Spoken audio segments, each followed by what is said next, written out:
New Mexico officials just got some help in their fight against toxic PFAS chemicals. The Environmental Protection Agency, or EPA, recently granted Governor Michelle Lujan Grisham's request to list 4 types of PFAS substances as hazardous waste under a federal pollution law.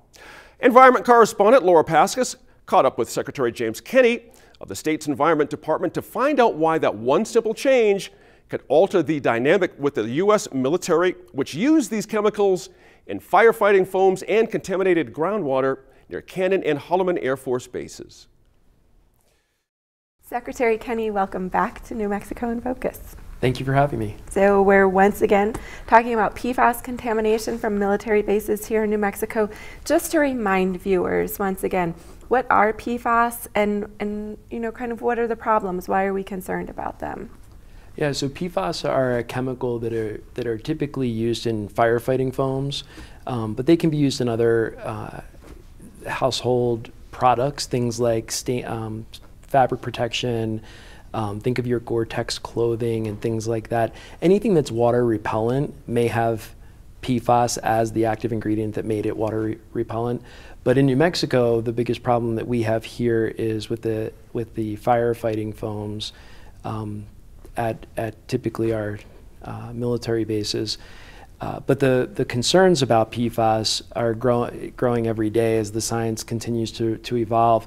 It's clear that the health studies show that PFAS can cause things like high cholesterol. They can cause things like certain types of cancers, certain types of diabetes, and things like that.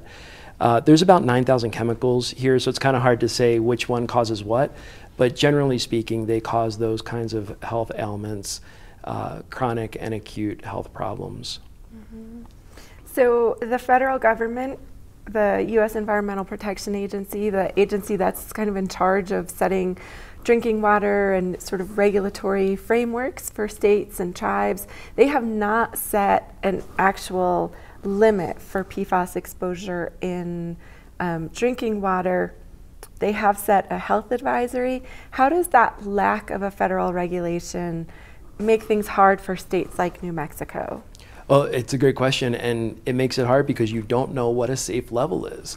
And whether you're drinking water from a municipal water system where many New Mexicans get their water from, or whether you're drinking it from a private well, you can test for PFAS, you'll get a result, and hopefully it's non-detect, 0. But if there is a detection of PFAS, then the next question is, what's safe?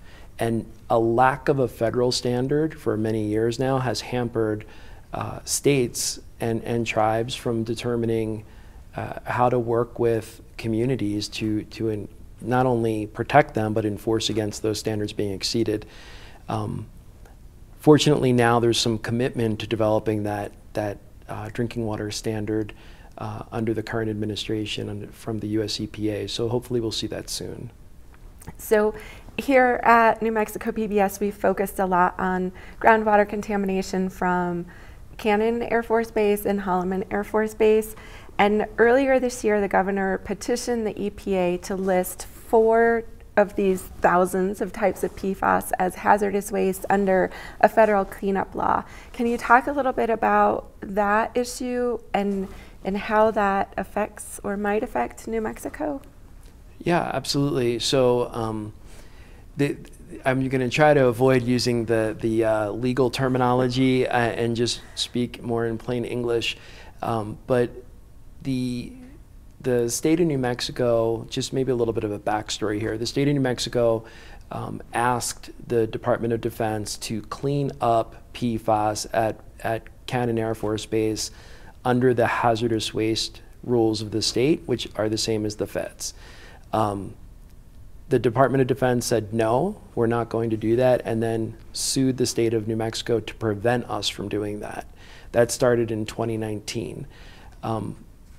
We feel as though, and EPA now agrees with us, that those chemicals, once they're in the groundwater, are a waste and they're hazardous. They're a hazardous waste. But we needed to petition the EPA to say, do you agree with the state of New Mexico And effectively, that's what we did. And clearly, the EPA concurred by saying that we're going to partially grant the governor's petition. And by partially grant, they just said we're going to do it for these chemicals, these 4 chemicals, as opposed to the 8,964 other ones. So that was a big win for the state, that the federal government, EPA, agrees with the state of New Mexico. So what does that mean for like the Environment Department moving forward? What can you do that maybe you couldn't do before?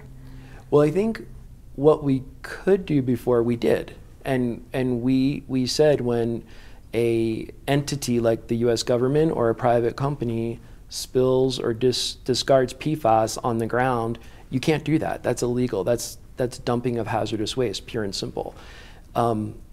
The authority that has been concurred by EPA just further bolsters that we were right. And the Department of Defense is, I think, who really needs to understand that the rest of the Biden administration is now agreeing with the state of New Mexico, and they're the ones that are out of line with their interpretation of these hazardous waste laws. So I think the Department of Defense need to come in line with the rest of the federal government in the state of New Mexico and actually play ball here. I mean, this is where they do business. This is the communities they work with and in. These are the people they employ, and this is where their servicemen and women are. To say that they don't have to take responsibility for the waste that they got into our groundwater is absolutely ridiculous. No other entity in the state of New Mexico has that ability to do that, and neither do they. Right. So PFAS is not, unfortunately, it's not just a New Mexico problem. Other states have these contamination issues as well.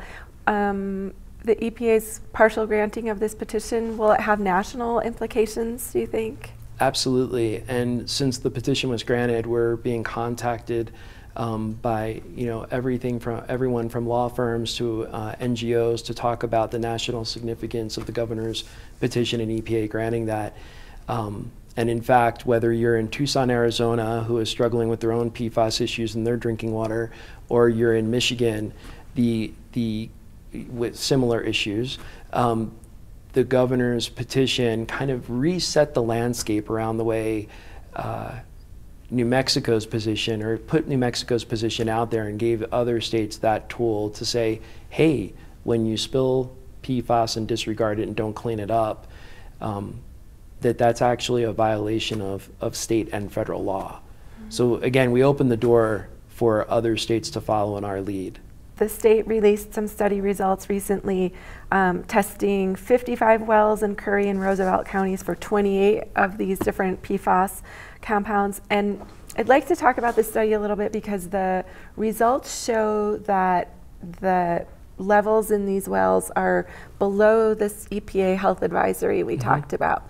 But I know that scientists recommend that you have no exposure to PFAS over the course of your lifetime. There's no safe level. So can we talk a little bit about what you found, which seems like good news, but also, what are people being exposed to? So good question, and it is a little confusing, but that 70 health advisory level that EPA published, that's something we go by, but it's not the only thing we go by. And what we do in our department when we look at any PFAS test result, especially for drinking water, is we look at what all states have promulgated as their drinking water standards. So there's some pretty aggressive standards out there in states who have taken a leadership role to make sure that their drinking water is safe by promulgating low standards. So whenever we get a test result back, we first look at that 70, and then we say, well, how does it compare to other states, Vermont, Michigan, the list goes on and on.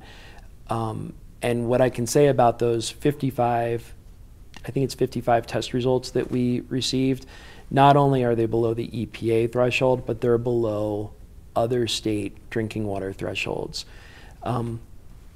It doesn't mean that the water is completely free of PFAS. I'm just saying that it is below those other state standards as well that are science-based drinking water standards to protect public health.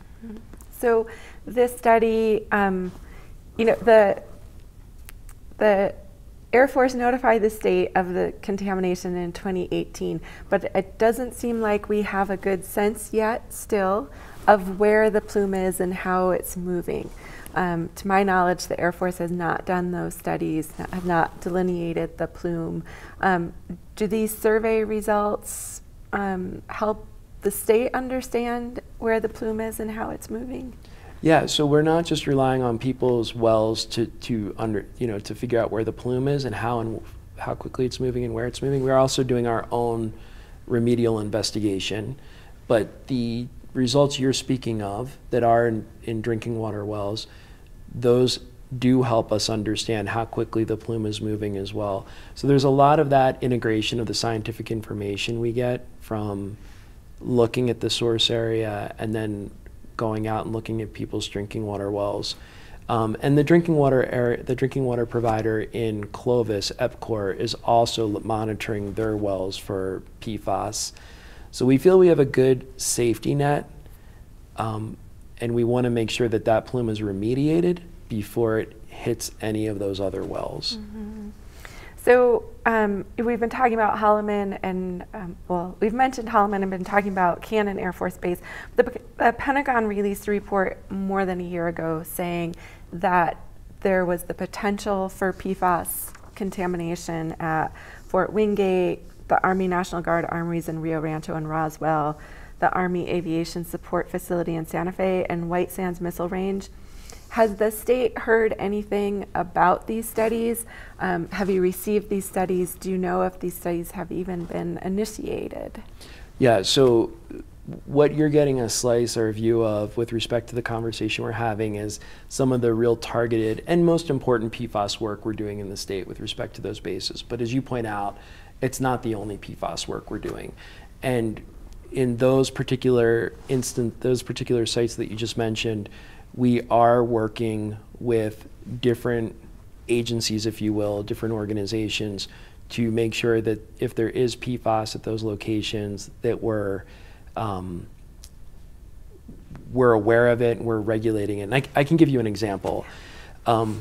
As a result of what happened at Cannon, and then thinking about the Rio Rancho site that you mentioned, we're looking at all our groundwater discharge permits to make sure that if one of those facilities, like Cannon or the Rio Rancho site, if they need a PFAS limit or they need to do PFAS monitoring before they discharge or associated with their discharge, that they are doing that. So I think we have about 25 permits out of 700 now, discharge permits in the state of New Mexico, that have PFAS monitoring requirements. And the work we're doing with particularly the Rio Rancho site is kind of influencing that outcome.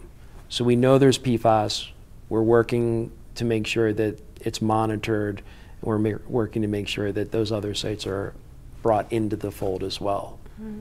So there's litigation, there's disagreement. What is your sense of transparency from DoD? What is communication like? How do New Mexicans, how can we be reassured that important conversations are occurring? Yeah, that's a great question. So we publish, let me just always give you this information, that we publish all the data on our website. So as soon as we collect a sample and we have that information, we put it right on our website. So we try to make it as transparent as possible, and our different programs, our Drinking Water Bureau, our Hazardous Waste Bureau, we work with communities to help them understand the results, because it can get complicated. So we're working with individual communities, but all that information is on our website. The conversations that we're having with federal agencies like the Department of Energy, we had a great conversation with them about the mixed waste landfill at Sandia, saying that PFAS has become a concern since the time that landfill was put in place, and we want you to start monitoring for PFAS. And they're doing it. They're doing it right now, and those results will go up on our website. I think it's the Department of Defense that is lacking not only transparency with New Mexicans, but lacking communication with the Environment Department. I, as well as members of my staff, jump on their Zoom calls to give community updates of what they're doing on base, which is not what they're doing off base, because what's happening off base is nothing. That's everything that the Environment Department is doing and that New Mexico taxpayers are paying for. So you can rest assured that our department is trying to put as much information out about PFAS as possible, and we're having the important conversations with federal agencies like DOE, who's very responsive on this topic, and DOD, who is using the court system to not have the conversation. It seems so interesting to me because from administration to administration, environmental policy often changes. We see that with the direction that lots of different federal agencies have taken, including the EPA, and yet on the PFAS issue in particular, the DOD seems to remain the same regardless of administration. I'm curious, is that normal? Do you see hope for DOD coming around to this issue of PFAS contamination and remediation in New Mexico? I'm hopeful every day, and we're sending a letter to the Department of Defense this week saying that in light of EPA's clarification and an agreement with the state of New Mexico, that we would like you to do what we asked. And continuing to litigate against the state of New Mexico is unconscionable, actually, at this point. But I'm hopeful and optimistic that we'll see real leadership at the Department of Defense that will say, we do business in New Mexico, we are part of the community, and we want to do the right thing. It's never too late to do the right thing, and that's what we hope the DOD will realize and give us a call. Mm-hmm. And I just wanted to circle back to the EPA. We mentioned the health advisory versus a drinking water standard. EPA has said it's moving forward with its PFAS action plan. Do you have any sense of when EPA will potentially announce a drinking water standard, or how long it could take for one to be in place? So under their recent announcement, which is now the PFAS roadmap, just to, I think they're distinguishing the roadmap from the action plan because there's more movement now in the in their PFAS actions. But I don't have any great sense on when they're going to set a drinking water standard, but I'm optimistic that it'll be under 2 years. I think the urgency by which not only New Mexicans, but anyone from this country is dealing with PFAS demands that it should be as soon as possible, because we really can't wait. We need to get PFAS out of our groundwater, out of our drinking water, and treat it in a way that actually contains it and doesn't just shift it to another, to the air, to the land, anywhere else.